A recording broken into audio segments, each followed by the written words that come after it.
श्रीकृष्ण चन्द्रको पूजन यजनका लागि अनुकूलस्य ग्रहणम, जे भगवानको भक्तिमा जे भगवानको भजनमा अनुकूल छ त्यसलाई ग्रहण गर्ने र जे प्रतिकूल छ त्यसलाई वर्जन गर्ने, वर्जित गर्ने, त्याग गर्ने भक्तिको प्रथम लक्षण हो। भगवानले गीतामा अनेक प्रकारका आदेशहरू दिनुभएको छ। प्रतिकूल कर्म त्याग्ने र अनुकूल स्थितिलाई स्वीकार गर्नु नै भगवानको भक्तिमा जे प्रतिकूल छ त्यसलाई त्याग्नु र जे अनुकूल छ त्यसलाई सहस्र स्वीकार गर्नु। तानम दुष्यत क्रूरान संसारेषु नराधमान, के प्रतिकूल भएर भगवान श्रीकृष्णको पूजन होइन, अनुकूल भएर भगवानको भक्ति गर्नुपर्छ। मध्वाचार्यले गीताको भाष्यमा बताउनुहुन्छ, मनुष्यले आफ्नो मन वचन तथा कर्मले भगवान श्रीकृष्णको निन्दा मात्र होइन, निन्दकको पनि सङ्ग गर्नु हुँदैन, निन्दकको पनि चिन्तन गर्नु हुँदैन। निन्दा गर्ने त विषय नै छोडौँ। कर्मणा मनसा वाच यो द्विष्याद विष्णुमव्ययम् मज्जन्ति पितरस्तस्य नरके शाश्वते समा। र आसुरीं योनिमापन्न मूढा जन्मनि जन्मनि माम प्राप्यैव कौन्तेय ततो यन्त्यधमां गतिम्। भगवान स्वयंले पनि जो ईर्ष्यालु छन्, तानः द्विशत क्रूरान संसारेषु नराधमान, जो ईर्ष्यालु छन्, जो दुष्ट छन्, ती मनुष्यहरूमा अधम छन्। यो संसार सागरमा जीवनका विविध आसुरी योनिहरूमा पर्छन् मायाको प्रभावले। विस्तार अत्यन्त निकृष्ट जीवनमा फस्छन्। अब जानन्ति मामुडा मानुषे तन्माश्रितम, अनेक प्रकारका शास्त्रमा बताएको छ। जहाँसम्म हिरण्यकश्यपको विषय छ, हिरण्यकश्यपु विशेष थियो। किन? हिरण्यकश्यपुश्चापि भगवन्निन्दया तम द्वैवचुरत्यागात् सूनो प्रह्लादस्य अनुभावत। हिरण्यकश्यपुले पनि निन्दा नै गरेको। भगवानले त के भन्नुहुन्छ? राक्षसीम आसुरीम चैव प्रकृतिम मोहिनीम श्रिता भन्नुहुन्छ। अब जानन्ति मामुडा मानुषी तनुमाश्रितम, अनि मज्जन्ति पितरस्तस्य नरके शाश्वती समा।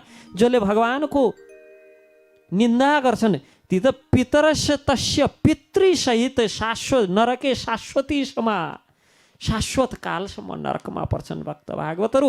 तर हिरण्यकश्यप त्यसले त आफूले मात्र निन्दा गर्दैन थियो, सबैलाई निन्दा गर्नका लागि भनेर प्रेरित गर्थ्यो, प्रेरणा दिन्थ्यो। निन्दा गर्नुपर्छ है, विष्णुको द्रोह गर्नुपर्छ। जीवनको परम लक्ष्य के हो? हामी चाहिँ जीवनको परम लक्ष्य के हो भन्दा कृष्ण प्रेम हो भन्छौँ। हिरण्यकश्यपुले जीवनको परम लक्ष्य के हो भन्दा विष्णु द्वेष हो भन्थ्यो भक्त भागवतहरू। तर पनि हिरण्यकश्यपुको उद्धार भयो। किन त?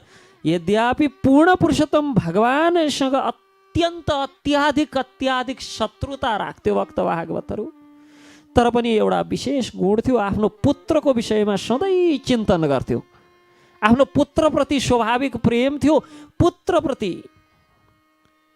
सदैव पुत्रको प्रति चिन्तन सोच राख्थ्यो। र पुत्र को थिए? भक्त प्रवर प्रह्लाद महाराज पुत्र थिए। र ती भक्त प्रवर भगवान श्रीकृष्ण चन्द्रका अनन्य प्रेमी भक्त, श्री नारायणका अनन्य प्रेमी भक्त, जसका वचन सत्य साबित गर्न भनेर भगवान स्वयं पनि जड खम्बाबाट प्रकट हुनुभयो। त्यस्ता भक्त प्रवरको चिन्तन गर्दा गर्दा गर्दा आफ्ना पुत्र भक्त प्रह्लाद महाराजको चिन्तनले गर्दा, भक्त कृपाले गर्दा हिरण्यकश्यपु पुरुषोत्तम भगवानद्वारा उद्धार भयो। हेर्नुहोस् त, स्वयं भगवानको चिन्तन भन्दा पनि ठुलो चिन्तन भक्तको विषयमा गर्नु, वैष्णवको विषयमा गर्नु। भक्तहरूको सेवन पूजनद्वारा भगवानलाई पूर्णतया तुष्ट गर्न सकिँदो रहेछ। हिरण्यकश्यपु जस्तो विष्णु द्वेषी, जसको जीवनको उद्देश्य विष्णुवध, विष्णुप्रतिको शत्रुता, विष्णुको द्वेष नै जसको जीवनको उद्देश्य थियो, त्यस्तो विष्णु द्वेषलाई जीवनको उद्देश्य राखेको हिरण्यकश्यपको पनि केवल प्रहलाद जस्ता सन्तानको चिन्तन गरेका कारण उद्धार सम्भव भयो। यथा वैरानुवन्देन मर्त्यस्तन्मयातामियात् न तथा भक्ति योगेन इति मे निश्चिता मति। नारद मुनि भन्नुहुन्छ मनुष्यहरूले भक्तिद्वारा पूर्ण पुरुषोत्तम भगवानको विचारमा यस्तो गहन यति गहिरो तल्लीनता प्राप्त गर्नु सक्दैनन् जति भक्तहरूको सम्बन्धमा भक्तहरूको चिन्तनद्वारा प्राप्त गर्न सक्छन्। अथवा भक्तिको मार्गबाट पनि भगवानको चिन्तनमा यति तल्लीन हुन सकिँदैन जति शत्रुताको माध्यमद्वारा। यथा वैरानुबन्धेन वैरतापूर्वक अनुबन्धित भएर वैर अनुबन्धेन निरन्तर रूपमा वैरतामा अनुबन्धित भएर यति चिन्तन गर्छन् जति चिन्तन पूर्ण पुरुषोत्तम भगवानको भक्तिमा लागेर पनि गर्न सकिन्न। उदाहरण कंसको स्थिति देख्न सक्छौँ। कंसले श्याम वर्णको कुनै खानेकुरा अगाडि राखिदियो भने पनि कृष्णलाई देख्थ्यो। स्वप्न कृष्णको देख्थ्यो, जागृत अवस्थामा कृष्णलाई मात्र देख्थ्यो। भगवान श्रीकृष्णको चिन्तन काल रूपमा वैर अनुबन्धित वैरता साँधेर भगवानको भयले मृत्युको भयले कुनै भक्तिले होइन भक्त भागवतहरू भयले शत्रुताले वैरताले तर पनि भगवानको चिन्तन यस्तो थियो कि जुनसुकै अवस्थामा जुनसुकै वातावरण र जुनसुकै वस्तुमा केवल भगवानकै मात्र दर्शन गर्थ्यो। अहो चिन्तन। र कृष्णदास कविराज गोस्वामी भगवान सर्वोच्च परम भक्त श्रीमान नारद मुनि शिशुपाल जस्ता भगवान श्रीकृष्णको शत्रुको प्रशंसा गर्नुहुन्छ, किनभने मन पूर्णतया सदा भगवान श्रीकृष्णमा लीन रहन्छ। वास्तवमा कृष्ण भावनामा भावपूर्वक तल्लीन हुने आफ्नो भावनामा आफूलाई न्यूनता विनम्रता अमानेन मानदेन तृणादपि सुनिचेन तरोरपि सहिष्णु अमानेन मानदेन आफूलाई अतिशय न्यून अतिशय तुच्छ स्थानमा राखेर हेर्नु। श्री कृष्णदास कविराज गोस्वामी जगाई मदाई हैते मुइसे पापिष्ट पुरी शेर किट हैते मुइसे लगिष्ट कि म जगाई र मदाई भन्दा पनि निकृष्ट पापी छु। ती जगाई र मदाई नाम गरेका दुई जो कहिले तिनीबाट गर्न हुने खालका गतिला कार्य झुक्केर पनि भएन, त्यस्ता जगाएर मदाई भन्दा पनि म पापिष्ट छु। मल मूत्रमा रहने किरा भन्दा पनि निम्न छु। पुरी शेर किटाइते मुइसे लगिष्ट त्यो मल मूत्रमा विष्टामा बस्ने किरा पनि म भन्दा उत्कृष्ट छ। यस्तो कृष्णदास कविराज गोस्वामी यति विनित भावले आफूलाई हेर्नुहुन्थ्यो। भक्तहरूले सधैँ अरूभन्दा आफूलाई सेवकको स्थानमा राखेर सोच्नुपर्छ कि भक्तहरू सधैँ आफूभन्दा श्रेयस्कर हुन्छन्। मनुष्यले 24 घण्टा श्रीकृष्णको विचारमा लीन रहनुपर्छ। चाहे दास्य रस होस्, चाहे सख्य रस होस्, वात्सल्य रस होस्, माधुर्य रस होस्, भक्तले सदैव श्रीकृष्णको विचारमा अभिभूत भएर रहनुपर्छ। ती गोपीहरू सदैव माधुर्य रसमा मग्न रहन्थे। विचारमा चिन्तनमा श्रीकृष्ण जङ्गलमा कस प्रकार विचरण गर्नुहुन्छ होला।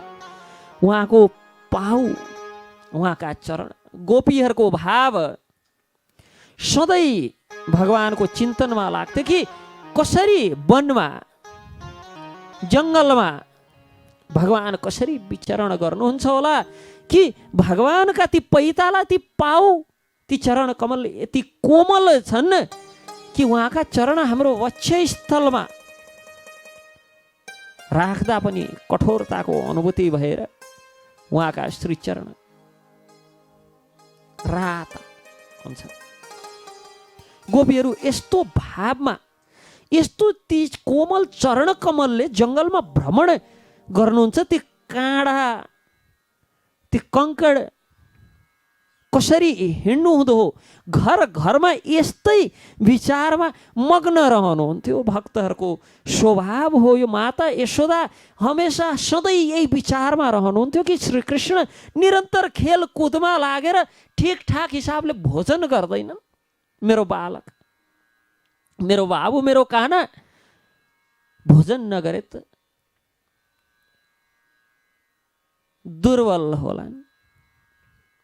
यस प्रकार नित्य निरन्तर भगवान श्रीकृष्णको नित्य विचारमा मग्न रहन्छन् भक्तहरू। र बद्ध जीवलाई पनि नारद मुनि बताउनुहुन्छ कि कुनै न कुनै प्रकारले श्रीकृष्णको विचारमा, चिन्तनमा मग्न रहनुपर्छ। जसरी यहाँ उदाहरण दिनुहुन्छ, कीट पेशस्कृतारुद्ध एउटा कुमालकोठी नाम गरेको किरो हुन्छ, जसले माटोको घर बनाउँछ र पुतलीलाई समातेर लगेर त्यो घरभित्र हाल्छ अनि मुख थुनिदिन्छ त्यो घरको, र बार बार आक्रमण गरौँला जसरी झम्टिराख्छ पुतलीलाई। र त्यो पुतलीले त्यो कुमालकोठी किराको बारेमा चिन्तन गर्दा गर्दा गर्दा त्यो पनि त्यो कुमालकोठी किरामा परिणत हुन्छ। यस प्रकार भगवानको चिन्तन गर्नाले सबैमा त्यो भगवान समान गुण, सच्चिदानन्द विग्रह भगवान श्रीकृष्णको चिन्तन गर्नाले समस्त पापबाट मुक्त भएर, चाहे पूज्य रूपमा, चाहे शत्रु रूपमा, चाहे भय रूपमा, कुनै पनि हिसाबले भगवानको चिन्तन गर्नाले आफ्नो आध्यात्मिक शरीर पुनः प्राप्ति हुन्छ। वीतराग भय क्रोधा मन्मया मामुपाश्रिता बहवो ज्ञान तपसा पुधा मद्भवमा आगता। आसक्ति भय क्रोधबाट मुक्त भएर जो पूर्णतया भगवान श्रीकृष्ण चन्द्रमा लीन रहेर भगवानको शरण ग्रहण गर्छ। विगत कालमा अनेक अनेक व्यक्तिहरूले पवित्र भएका छन्, भविष्यमा पनि हुनेछन्, वर्तमानमा पनि हुनेछन्, दिव्य प्रेमा भक्ति प्राप्त गर्नेछन्। र अपि चेसु दुराचारो भजते माम अनन्य भाग। चाहे अत्यन्त गरिब कार्य गरेको भए पनि, निन्दनीय कार्य गरेको भए पनि, यदि भगवान श्रीकृष्णको अनन्य भक्तिमा लागेको छ भने साधुरेवश्य मन्तव्य, त्यस्ता व्यक्तिलाई साधु नै मान्नुपर्छ। यदि दुराचारो भए पनि त्यस्ता व्यक्तिहरू साधु नै मान्नुपर्छ। यो श्लोकमा माया मनुजे शब्द प्रयोग गरिएको छ। भगवान श्रीकृष्ण आफ्नो मूल आध्यात्मिक शक्तिमा जब प्रकट हुनुहुन्छ भक्त भागवतहरू, सम्भावाम्यत्म माया, भौतिक प्रकृतिद्वारा निर्मित रूप ग्रहण गर्न भगवान कहिले पनि बाध्य हुनुहुन्न। शृण्वतां स्वकथा कृष्ण पुण्य श्रवण कीर्तन।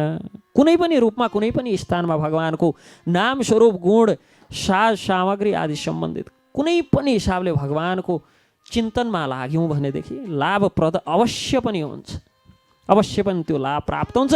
अनेक अनेक व्यक्तिहरूले अत्यन्त एकाग्रतापूर्वक सहज भावले भगवान श्रीकृष्णको चिन्तन गरेर पापपूर्ण कर्मलाई त्याग गरेर मुक्ति प्राप्त गरेका छन् भक्त भागवतहरू। कसरी कसरी गरेका छन् त भन्दाखेरि, कामाद द्वैषाद भयाद स्नेहाद यथा भक्तेश्वरे मनः, अर्थात् एकाग्रता, काम वासना, शत्रुतापूर्ण भावना, भय, स्नेह, भक्ति जुनसुकै कारणले पनि, गोप्य कामाद भयात कंसो द्वेषाद चैत्यादयो नृपा सम्बन्धाद वृष्णय स्नेहाद द्वयम भक्त्या वयम विभो। हे राजन, गोपीहरूले आफ्नो विषय वासनाले, कंसले भयले, शिशुपाल तथा अन्य राजाहरूले ईर्ष्याले, यदुगणहरूले सम्बन्धी मानेर, सम्बन्धाद, यी मेरा आफ्ना हुन्, सम्बन्धी हुन्, पारिवारिक सम्बन्धका कारणले, र पाण्डवहरूले अपार स्नेह तथा समस्त सामान्य भक्तहरूले भक्तिमय सेवाले भगवान श्रीकृष्णको कृपा प्राप्त गरेका छन्। विभिन्न प्रकारका व्यक्तिहरू आफ्नो निजी प्रबल इच्छा अनुसार जुन भावबाट विभिन्न प्रकारका मुक्ति प्राप्त गरेका छन्, सायुज्य, सालोक्य, सारूप्य, समीप्य, साष्टी आदि गोपीहरूले आफ्नो काम वासनाद्वारा श्री भगवानको सर्वाधिक प्रिय भक्त बन्न सके। गोपीहरूको वासना भगवान श्रीकृष्णप्रति प्रगाढ प्रेममा आधारित थियो। वृन्दावनमा प्रेमिकाको रूपमा पराकीय रसमा आफ्नो काम वासना प्रकट गरेर, वास्तवमा काम वासना त थिएन, त्यो भगवानप्रतिको स्व आकर्षण थियो। काम वासना आध्यात्मिक प्रगतिका लागि वासनायुक्त प्रतीत हुन्थे, तर वासना थिए। भगवानको तृप्तिका लागि प्रदर्शित प्रेम थियो। यसरी अब आध्यात्मिक र भौतिक जगतको इच्छाहरूलाई सुन र फलाम जस्तो तुलना गर्न जोड्न मिल्दैन। आध्यात्मिक रूपमा भगवत प्राप्तिका लागि गरेका सबै प्रकारका कार्यहरू दिव्य हुन्छन्, सुन समान छन् भने यो भौतिक वस्तु प्राप्तिका लागि गरेका सबै कार्यहरू बन्धनको कारक बन्छन्। मनुष्यले कुनै न कुनै प्रकारले भगवान श्रीकृष्णको स्वरूपमा गम्भीरताका साथ चिन्तन गर्नुपर्छ। पूर्वार्धमा 5 विधिहरू बताइएको छ जसबाट भगवत धाम जान सकिन्छ, तर बिएन जस्तो नास्तिक यो 5 विधिमा पर्दैन थियो। 5 विधिहरू गोप्य, कामाद भयाद कमशो आदि बताइयो। सम्बन्धका कारण, काम आदिका कारण, भयका कारण भगवानलाई प्राप्त गरे, तर बिएन यी 5 विधिहरूमा पर्दैन थियो। भगवान श्रीकृष्णको स्वरूपको चिन्तन गर्नमा असमर्थ भएका कारण मोक्ष प्राप्त गर्न सक्दैन थियो। अतएव मनुष्यले कुनै पनि कारणले, चाहे मित्र बनेर होस् चाहे शत्रु बनेर होस्, भगवानको चिन्तन चाहिँ गर्नुपर्छ। मातृश्वस्त्रेय वश्चैद्यो दन्तवक्रश्च पाण्डव। मातृ श्रोत्रिय अर्थात् बहिनी, आमाकी बहिनीको छोरो शिशुपाल। हे पाण्डव श्रेष्ठ, युधिष्ठिरलाई भन्दै हुनुहुन्छ कुन्तीकी बहिनीको छोरो भएका कारण तिम्रो भाइ शिशुपाल तथा दन्तवक्त र पूर्वमा भगवान श्रीविष्णुका पार्षद थिए, तर ब्राह्मणहरूको श्रापले वैकुण्ठ लोकबाट यो भौतिक जगतमा आए। सामान्य असुर थिएनन्, पूर्वकालमा भगवान श्रीविष्णुका निज पार्षद थिए, भगवान श्रीकृष्णका निज सेवक थिए। यो भौतिक जगतमा भगवानको लीला सहायता हेतु आएका थिए। कीदृश कस्य वा शापो हरिर्दासाभिर्भीमर्शनः अश्रद्धेयैवा भाति हरेरे कान्तिनां भव। अब अश्रद्धेय, यो त विश्वासै गर्न नसकिने अविश्वसनीय कुरा सुनाउनु भयो नारद मुनिले। युधिष्ठिर भन्नुहुन्छ कस प्रकारको महान शापबाट मुक्त विष्णु भक्तहरू पनि प्रभावित भएर भगवान को पार्षदहरूलाई पनि श्राप दिन सक्ने को थिए? श्री भगवानका अनन्य भक्तका लागि यो भौतिक जगतमा गिर्नु झर्नु कसरी सम्भव छ? यो त असम्भव छ, यसमा मैले विश्वास गर्न सकिनँ। यो भगवानले के भन्नुहुन्छ? त्यक्ता देह पुनर्जन्म नैति मामेति सो अर्जुन जन्म कर्मे चमे दिव्यम। जसले भगवानको यो जन्म र कर्मको दिव्य स्वभावलाई बुझेको छ त्यस्ता व्यक्ति त अब्रह्मा भुनुवालेको पुनरावृत्ति मामुप्यत्य तु कौन्त्य पुनर्जन्म न विद्यते। जसले भगवानलाई प्राप्त गर्यो पुनर्जन्म न विद्यते, फेरि यहाँ जन्मिनु पर्दैन। त्यक्त्वा देहम पुनर्जन्म नैते मामेति सो अर्जुन, यहाँ त जन्मिनु पर्दैन भने फेरि यो भौतिक जगतमा पुनः जन्म लिनु नपर्ने त्यो नित्य धाम प्राप्त गरिसकेका भगवान विष्णुका पार्षदहरू कसरी यहाँ आए? देहेन्द्रिया सुहीनानाम वैकुण्ठ पुरवासिना, कि वैकुण्ठ पुरवासीहरूको शरीर पूर्णतया आध्यात्मिक हुन्छ, भौतिक शरीरबाट इन्द्रिय प्राणवायु आदिसँग कुनै लिनुदिनु छैन तिनीहरूको। भने यस्तो कुनै लिनुदिनु नभएका भक्तहरू कसरी यहाँ आइपुगे? अत कृपा गरेर बताउनुहोस् हे प्रभु।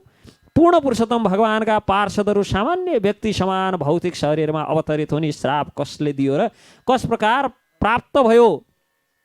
यो अति महत्त्वपूर्ण प्रश्नको उत्तर नारदसँग सोध्नुहुन्छ महाराज। युधिष्ठिर प्रश्न बुझ्नुहुन्छ, एतद् आख्यातुमम अर्हसि, कि यो कृपा गरेर वर्णन गर्नुहोस् भनेर भगवान नारद मुनिसँग भगवानको यो दिव्य लीलाको सम्बन्धमा प्रश्न गर्नुहुन्छ।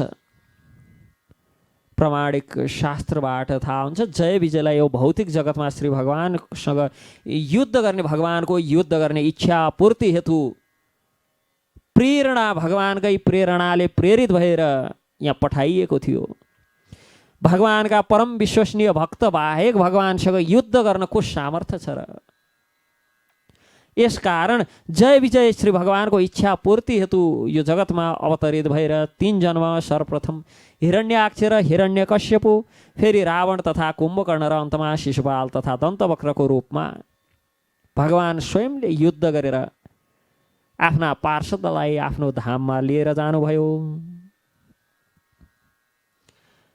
नत्र यो त अश्रद्धेय इवाभाति, विश्वासै गर्न नसकिने आश्चर्यजनक घटना कसरी हुन सक्छ कि भगवानका पार्षदहरू, भगवत धाम प्राप्त गरिसकेका ती पार्षदहरू फेरि यो लोकमा झर्ने?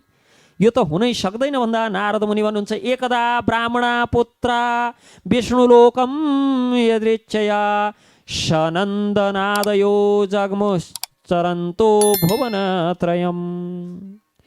महान सन्त श्री नारद मुनि भन्नुहुन्छ, एक समय ब्रह्माका 4 पुत्रहरू, जसको नाम सनक, सनन्दन, सनातन तथा सनत कुमार छ, 3 लोक विचरण गर्दै संयोगवश विष्णु लोकमा आइपुगेका। यी चाहिँ कस्ता छन् भन्दा पञ्चषड्यानार भावा पूर्वेशामपि पूर्वजा। यी पूर्वेशामपि पूर्वजा हुन्, अर्थात् पूर्वेशामपि भनेका हाम्रा पूर्वजहरू, पूर्वजा ती पूर्वजहरूका पनि पूर्वज हुन्। मतलब यो भौतिक सृष्टिका आदि मानवहरू, सबैभन्दा पहिले सृष्टि ब्रह्मा पश्चात यो जगतमा अरू कोही वृद्ध छ भने ती चतुष्कुमार हुन्। तर पञ्चषड्यानार भाव 5-6 वर्षका देखिन्छन्। यो महर्षि मरीचि, यी कश्यप आदिभन्दा पनि वृद्ध छन्, यिनका पनि दाई हुन्। तर देख्दाखेरि शिशुन मत्वादौस्थाउ, 5-6 वर्षका साना साना नग्न धग्न नाङ्गै पुङ्गै हिँड्ने, कौपिन वस्त्र लाउनुपर्छ भन्ने पनि थाहा नहुने उमेरका प्रतीत हुन्छन् देख्दाखेरि। भक्त भागवतहरू भगवान के हुनुहुन्छ? नवयौवनम छ, सधैँ नवयौवन हुनुहुन्छ। त्यस्ता भगवानका यी अनन्य भक्तहरू, जसलाई सृष्टि गर्ने हेतुले सृष्टिको आदिकालमा सृष्टि क्रम विस्तारका लागि ब्रह्माले प्रकट गर्दाखेरि, ब्रह्मा जब आँखा बन्द गरेर तपो मुद्रामा देखे, ध्यान मुद्रामा देखे पछाडि चतुष्कुमारले प्रश्न गर्छन् सनकादिले, हे पिता, हजुर के गर्दै हुनुहुन्थ्यो भन्दा ध्यान तप गर्दै थिएँ। कसको भन्दा भगवान श्रीहरिको। त्यो सुने पछाडि सृष्टि विषयमा कुनै लालसा, कुनै इच्छा रहन्न। भगवान श्री विष्णुलाई प्राप्त गर्ने उद्देश्य राखेर यी 4 भाइ ब्रह्मचार्य व्रत धारण गरेर, ब्रह्मचार्य व्रत मात्र हो र शिशु सधैँ शैशव 5-6 वर्षका साना साना नाङ्गा पुङ्गा ती बालक जस्तो प्रतीत भएर जय तथा विजय नाम गरेका यी द्वारपालहरूले जब यी 4-5 वर्षका देखि नि नाङ्गै पुङ्गै हिँड्ने बालकहरू वैकुण्ठ लोकमा प्रवेश गर्ने प्रयास गरेको देखे, सामान्य बालक सम्झेर प्रवेश निषेध गरे। मध्वाचार्य भन्नुहुन्छ, विष्णु लोक स्थितास्तेषां वरशापादि योगिन अधिकार स्थिता मुक्तिम नियतम प्राप्नुवन्ति छ। के यो वैकुण्ठ लोकमा भगवान श्री विष्णुका निज पार्षदहरू सधैँ मुक्त आत्माहरू हुन्। तिनलाई न वर प्राप्त हुन्छ, न तिनलाई श्राप प्राप्त हुन्छ। तिनलाई न वरदानले कुनै असर गर्छ, न कुनै श्रापले असर गर्छ। तर वैकुण्ठ लोकमा मुक्ति पूर्व जो भौतिक शरीर प्राप्त थियो, एक समय वैकुण्ठ लोक आउँदा जाँदा त्यो जो शरीर रहँदैन, अथवा भगवान श्री विष्णुका पार्षद यदि कहिले अवतरित हुन्छन् भने पनि ती सदैव मुक्त नै रहन्छन्। ती बद्ध अवस्थामा चाहिँ रहँदैनन्। जय तथा विजय नाम गरेका द्वारपालहरूले यस प्रकार रोके पछाडि सनन्दन तथा अन्य मुनिहरू, सनकादि चतुष्कुमारहरू क्रोधपूर्वक श्राप दिन्छन्, भन्छन्, अरे 2टा अल्पज्ञ द्वारपालहरू रजो एवं तमोगुणबाट उद्वेलित भएका कारण मधुद्विषको चरण कमलको शरणमा रहन तिमीहरू अयोग्य छौ। मधुद्विषको अर्थ यहाँ चतुष्कुमारले भगवान विष्णुलाई मधुद्विष भनेर भन्नुहुन्छ। मधुद्विष भनेको मधु असुरको वध गर्ने भगवान श्री विष्णुको चरण कमलमा रहन तिमीहरू अयोग्य छौ, किनभने यस्तो भगवान त गुणबाट रहित हुनुहुन्छ र उहाँको धाम पनि गुणबाट रहित छ। यसकारण तिमीहरूलाई श्रेयस्कर के हुन्छ भने भौतिक जगतमा गएर अत्यन्त पापी असुरको परिवारमा जन्म ग्रहण गर्नु। अब यहाँ क्रोधपूर्वक श्राप दिनुभयो। सन्तहरूमा कहिले क्रोध हुन सक्छ भक्त भागवतहरू। सन्त भनेकै रिस राग भय क्रोध लोभ मोह मत्सरी आदिबाट उठेका हुन्छन् र यी त चतुष्सन जो 5-6 वर्षभन्दा उमेर पनि कहिले बढ्दैन, जसका लागि वैकुण्ठ पनि सहज छ। लखर लखर डुल्दै ओल्लो घरबाट बाटो काटेर पल्लो घर गएको जसरी जो वैकुण्ठ पनि सहजतापूर्वक पुग्न सक्छन्, त्यस्ता सन्त महर्षि ऋषिहरूमा, त्यस्ता सन्तहरूमा परम भागवत भक्तहरूमा क्रोध कसरी हुन सक्छ? यो क्रोध होइन, भगवानकै प्रेरणाले, भगवान श्री विष्णुकै प्रेरणाले, भगवान विष्णुकै लीलालाई सहज तुल्याउने उद्देश्यले। अनि हामी भक्तहरूलाई हामीले यदि हिरण्याक्ष र हिरण्यकश्यपको रूपमा, रावण र कुम्भकर्णका रूपमा, दन्तवक्त र शिशुपालका रूपमा ती जय र विजय आएर भगवानसँग यो लीला नगरेको भए हामीले कुन लीलाको चिन्तन गर्ने, कुन लीलाको स्मरण गर्ने, कुन स्वरूपको पूजन गर्ने, कुन स्वरूपको भजन गर्ने? हाम्रा लागि, यी बद्ध जीवहरूका लागि, हामी जस्ता बद्ध जीवहरूको उद्धारार्थ, उद्धार हेतु भगवान श्रीहरिलाई जब इच्छा भयो लीला गर्ने, भगवानलाई जब त्यो वीरता वीर रसको आस्वादन गर्ने इच्छा भयो, तब भगवानकै प्रेरणाले, भगवानकै इच्छाले, नत्र क्रोध आदि भएको व्यक्ति त्यो वैकुण्ठको द्वारसम्म कसरी पुग्छ? भक्त भागवतहरू, क्रोधले त कहिलेकाहीँ आफ्नै द्वार त निषेध गर्छ। क्रोध मोह मत्सर्य लालसाले परिवार भङ्ग गर्छ, छिन्न भिन्न बनाउँछ भने यही भौतिक जगतमा पनि त्यो क्रोधका कारण घरबार विमुख हुनुपर्छ भने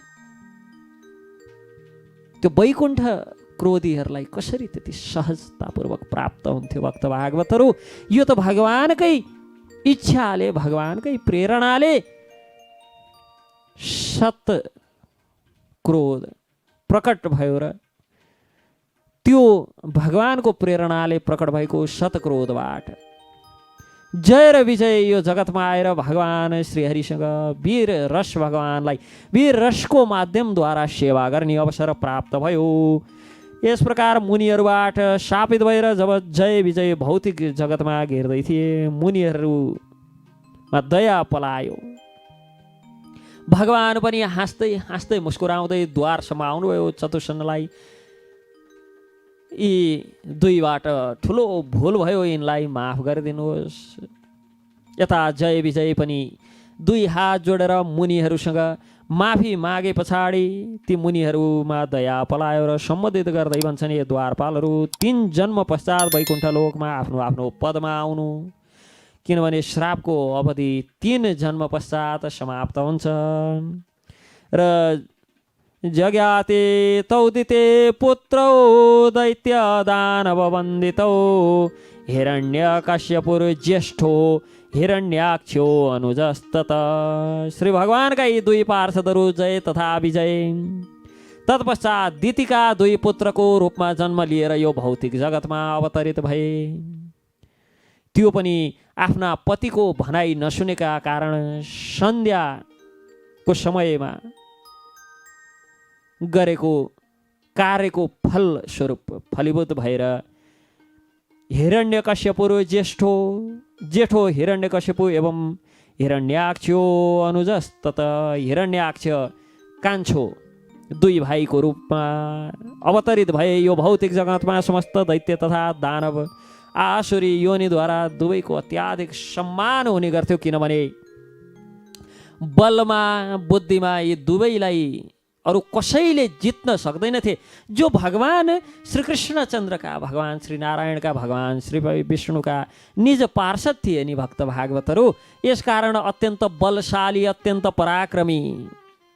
अहतो हिरण्यकश्यपुर हरिणा सिंहरूपिणा हिरण्याच्योधरोद्धारे विव्रता शौकरम बपु। के भयो त पूर्ण पुरुषोत्तम भगवान श्रीहरिले नृसिंहदेवको रूपमा प्रकट भएर हिरण्यकश्यपको वध गर्नुभयो। जब भगवान गर्भदक सागरमा डुबेको पृथ्वीको उद्धार गर्न जानुभयो तब हिरण्याक्षले रोक्ने प्रयत्न गरेका कारण तत्पश्चात भगवान श्री वराहको स्वरूपमा प्रकट भएर हिरण्याक्षको वध गर्नुभयो। हिरण्यकश्यपो पुत्रम प्रहलाद केशव प्रियम जिगाम सुरकरो नानाये तथा मृत्यु हे तबै। हिरण्यकश्यपुले आफ्नो पुत्र भक्त प्रहलाद, जो भगवान विष्णुका महान भक्त केशव प्रियम, केशवका अनन्य प्रेमी केशव प्रिय, उहाँलाई मार्न नाना प्रकारको त्रास आदितम सर्वभूतात्मभूतम प्रशान्तम समदर्शनम भगवत्तेजसा स्पृष्टम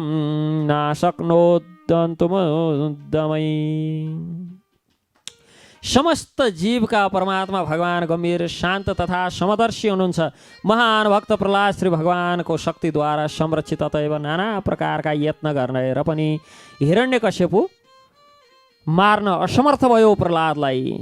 सर्वभूतात्मभूतम शब्द अत्यन्त महत्त्वपूर्ण छ। ईश्वर सर्वभूतानां हृदयेश्वर जुन तिष्ठति, भगवान प्रत्येक जीवको हृदयमा समान भावमा स्थिति हुनुहुन्छ। अतएव कसैप्रति द्वेष, कसैप्रति मित्रता भगवानको हुन सक्दैन। कहिलेकाहीँ कसैलाई दण्ड दिएको देखिन्छ, तर यो जसरी सन्तानको कल्याण हेतु पिताले सन्तानलाई दण्डित गर्छन्, त्यसै गरी भगवान श्रीकृष्णद्वारा दिएको दण्ड पनि श्री भगवानको समदर्शिताको सूचक हो। यसकारण भगवानलाई प्रशान्तम समदर्शनम भनेर भनिन्छ। जो समदर्शी हुनुहुन्छ भक्त भागवतहरू। तत्पश्चात भगवान श्री विष्णुका यी दुई द्वारपाल जय तथा विजय रावण तथा कुम्भकर्णको रूपमा विश्रवाद्वारा केशिनीको गर्भबाट उत्पन्न भए ब्रह्माण्ड समस्त व्यक्तिहरूका लागि कष्टकारी तत्रापि राघवो भूत्वा। के भयो त तत्रापि राघवो भूत्वा भगवान श्री रामचन्द्रले यिनको वध गर्नुभयो। रावण तथा कुम्भकर्णको वध गरेर जय तथा विजयलाई ब्राह्मणको श्रापबाट मुक्त गर्नका लागि भगवान श्री रामचन्द्र प्रकट हुनुभयो र वध गर्नुभयो। राम विश्रयम श्रोष्यसि त्वं मार्कण्डेय मुखात प्रभु। र यो कथा तिमीले हे युधिष्ठिर मार्कण्डेयको मुखबाट सुन्नेछौ राम कथा। तत्पश्चात तावत्र क्षेत्रियौ जातौ मातृश्वास्रात्मजौ तव अधुना शाप निर्मुक्तौ कृष्ण चक्रातामसौ। के तेस्रो जन्ममा तिनै जय विजय क्षेत्रीयको कुलमा तिम्रा आमा कि बहिनी, तिम्री सानी आमाको पुत्रको रूपमा तिम्रा भाइ भनेर आए भगवान श्रीकृष्णले। तिनको वध आफ्नो चक्रका माध्यमले गर्नुभएका कारण समस्त पाप नष्ट भएर शापबाट मुक्त भए। अन्तिम जन्म जय तथा विजय राक्षस नबनेर सुप्रसिद्ध क्षेत्रीय कुलमा जन्म लिएर भगवान श्रीकृष्णचन्द्रकै कुलमा जन्म लिएर भगवान श्रीकृष्णचन्द्रबाटै तिनको उद्धार भयो। यस प्रकार भगवान श्री विष्णुका यी दुई पार्षद जय तथा विजय दीर्घकालसम्म शत्रुताको भाव राखेर भगवान श्रीकृष्णको विषयमा शत्रुता राख्दा राख्दै पनि सधैँ चिन्तन गरेर भगवत धाम गएर पुनः भगवान श्रीकृष्णको शरण प्राप्त भयो। जय विजय जुन अवस्थामा रहे भगवान श्रीकृष्णको स्मरण गर्थे। यसकारण अनेक मौसल लीलाको अन्तमा दुवै पार्षद भगवान श्रीकृष्णको समीपमा पुगे। भगवान श्रीकृष्ण भगवान श्री नारायणको शरीरमा प्रवेश गरे। यस प्रकार सायुज्य मुक्ति प्राप्त भयो। विद्वेषो दैते पुत्रे कथमासिन् महात्मने ब्रूहि भगवन्येन प्रहलादस्याच्युतात्मता। युधिष्ठिरलाई अब बडो संशय हुन्छ, प्रश्न गर्नुहुन्छ, हे नारद मुनि, हिरण्यकश्यपु तथा प्रिय पुत्र भक्त प्रहलाद महाराजको बीचमा यस्तो शत्रुता के थियो कि पुत्र त पिताका लागि स्वयं भन्दा पनि प्रिय हुन्छन् भने स्वयंको प्राण, स्वयंको शरीरभन्दा प्रिय पुत्र र पिताबीच यस्तो वैरता कसरी आयो? भक्त प्रहलाद भगवान श्रीकृष्णका यस्ता ठुला भक्त कसरी बने? यो सबै प्रसङ्ग मलाई बताउनुहोस् भने पछाडि यसको उत्तर दिँदै भ्रातर एवं विनिहते हरिणा क्रोडमूर्तिना हिरण्यकश्यपु राजन पर्यतप्य दृशाशुचा। नारद मुनि भन्नुहुन्छ, हे राजा युधिष्ठिर, जब भगवान श्री विष्णुले वराहको रूपमा प्रकट भएर हिरण्याक्षको वध गर्नुभयो तब हिरण्याक्षको भाइ हिरण्यकश्यपु अत्यन्त क्रोध भएर विलाप गर्न लाग्यो कि युधिष्ठिरले श्री नारद मुनिसँग प्रश्न गर्नुभएको थियो, हिरण्यकश्यपुले आफ्नो पुत्र भक्त प्रहलादसँग यति ईर्ष्या किन गर्नुभयो? तब नारद मुनि अब कथा प्रारम्भ गर्नुहुन्छ कि कस प्रकार हिरण्यकश्यपु भगवान श्री विष्णुको कट्टर वैरी बन्यो। एक समयको कुरा हो, जब सृष्टिको आदिकालमा ब्रह्माले यो सृष्टि प्रारम्भ गर्न भनेर विचार गर्नुभयो र आफ्नो आँखा खोलेर तपस्याबाट आँखा खोलेर हेर्दाखेरि जहाँ सृष्टि प्रारम्भ गर्नुपर्ने त्यो स्थानमा पृथ्वी नै छैन, धरा नै छैन। पृथ्वी त यो धराको नाम वसुन्धराको नाम पृथ्वीले दोहन गरे पछाडि पृथ्वी रहन गयो, मर्त्य लोक नै छैन, एउटा लोक नै छैन ब्रह्माण्ड। ब्रह्माण्डबाट एउटा लोक नै नभएको देखे पछाडि सृष्टि कहाँ गर्ने, कसरी गर्ने, कुन स्थितिमा गर्ने, कस प्रकार गर्ने, बडो आश्चर्यचकित भएर भगवानको स्मरण गर्नुभयो। हे प्रभु, कहाँ सृष्टि गर्ने? यसरी भगवानको स्मरण गर्दै गर्दा उहाँलाई ब्रह्मालाई आछ्यौँ आयो। आछ्यौँ आउँदाखेरि उहाँको नाकको प्वालबाट सानो केराउको गेडो जत्रो एउटा अचम्मको वस्तु भुइँमा झर्यो। त्यो वस्तु ब्रह्माले के झर्यो नाकबाट, यस्तो के खस्यो, कुन वस्तु हो, कुन चिज हो, के कारणले झर्यो, यस्तो विचार गरेर हेर्दा हेर्दै त्यो सानो केराउको दानो जस्तो झरेको वस्तु यसरी विकराल स्वरूप धारण गर्न लाग्यो। बिस्तार बिस्तार हेर्दै जानुभयो, बढ्दै जाँदैछ। सुँगुरको स्वरूप छ, शुकरको स्वरूप छ, बराह अवतार भगवान।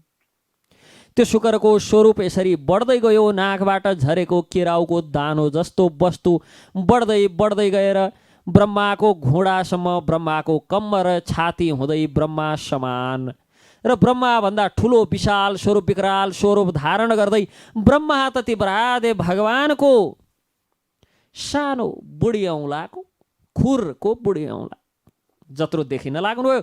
ब्रह्मा यो अद्भुत आश्चर्य स्वरूप देखेर भगवान विष्णुकै कुनै चमत्कार हुनुपर्छ, अद्भुत लीला हुनुपर्छ, यति विचार गरेर कमण्डलुबाट जल आदि लिएर भगवानको चरण प्रक्षालन आदि गरेर विधिवत भगवानको पूजन गर्नुभयो। भगवान बरादेव लगेर पातालमा राखेको थियो पृथ्वीलाई हिरण्याक्ष नाम गरेको दैत्यले। त्यो हिरण्याक्ष नाम गरेको दैत्यले पातालमा लगेर राखेको पृथ्वीको उद्धार गर्न भनेर जानुभयो। गएर त्यो पाताल लोकबाट पृथ्वीलाई आफ्ना यी सिङ अगाडि थुतुनमा आएका दुईटा सिङको बीचमा पृथ्वीलाई अड्याएर के गर्नुभयो त भन्दा लिएर माथि आउनुभयो। जसै माथि आउन लाग्नुभयो, आउँदै गर्दाखेरि भगवान लिएर आउँदै हुनुहुन्थ्यो। हिरण्याक्ष पछाडि पछाडि दगुर्दै लखेड्दै आयो। ए पख, मेरो पृथ्वीलाई चोरेर कहाँ लिएर जाँदैछस्? मेरो त सजाउने, हामी टेबलमा ग्लोबलाई सजाउँछौँ नि, त्यसै गरी लगेर दरबारमा सजाएको थियो। हिरण्याक्षले जब लिएर गयो, हिरण्याक्षले लिएर गए पछाडि हिरण्याक्षबाट खोसेर जब भगवान बराहले लिएर आउनुभयो, हिरण्याक्षले लिएर गएको पृथ्वी जब भगवानले लिएर आउँदै हुनुहुन्थ्यो, पछि पछि भगवानलाई लखेड्दै आउँदैछ। ए पर्खी, चोर कहाँ चोरेर जाँदैछस्? ए सुँगुर पर्खी, मेरो पृथ्वी। यस प्रकार भगवानले आफ्नो धर्म निभाउने कार्यमा लाग्नुभयो। के गर्नुभयो त? हिरण्याक्षतिर फर्केर हिरण्याक्षको वध गर्ने युद्ध गर्नेतिर लाग्नु भएन। पृथ्वीलाई ल्याएर आफ्नो कक्षमा स्थापित गरिदिनु भयो। पृथ्वी जुन स्थानमा हुनुपर्ने त्यही स्थानमा पृथ्वीलाई राखेर पृथ्वीलाई जुन कक्षमा राख्नुपर्ने त्यहाँ स्थापित गरेर तत्पश्चात हिरण्याक्षतर्फ फर्केर हिरण्याक्ष युद्धका लागि ललकार्दै हातमा गदा घुमाउँदै भगवानलाई प्रहार गर्न भनेर आयो। बडो वेगले हिरण्याक्षले भगवान श्री वराहदेवलाई प्रहार गर्यो। प्रहार गरेको त्यो गदा विफल भयो। भगवान आफ्नो स्थानबाट एक डेग पछाडि अगाडि सर्नु भएन, हलचल गर्नु भएन। तत्पश्चात भगवानले बडो वेगले त्यसको शिरमा एक झापड हिर्काउनु भएको थियो। झापड नि खुरले हिर्काउनु भयो, मुक्का। अब यस्तो हाम्रो जस्तो हात भएदेखि झापड हुन्थ्यो, भगवानको त खुर थियो। प्राण पखेरु हिरण्याक्षको उड्यो। हिरण्यकश्यपको मृत्यु भयो। हिरण्यकश्यपको वध पश्चात यो देखेर जब आफ्ना आहचेदम रुषापूर्ण क्रोधले भरिएर आफ्नो ओठ आफैले टोक्दै हिरण्यकश्यपु क्रोधले जल्दै गरेका आँखाले आकाशतर्फ हेरेर सम्पूर्ण आकाश धुमिल भयो भन्न लाग्यो। कराल दंष्ट्रो गदृष्ट्या आफ्नो भयानक दाँत उग्र दृष्टि तथा रोषपूर्ण आँखी भौँ टेढो पारेर भयानक आफ्नो त्रिशूल धारण गरेर एकत्र भएका आफ्ना असुर सङ्गीहरूसँग हिरण्याक्षको वधको बदला कसरी लिने भनेर चर्चा गर्न लाग्यो। जसको जो प्रसङ्ग हामी भोलिको सत्रमा श्रवण गर्नेछौँ। आरतीको समय भइसकेको छ।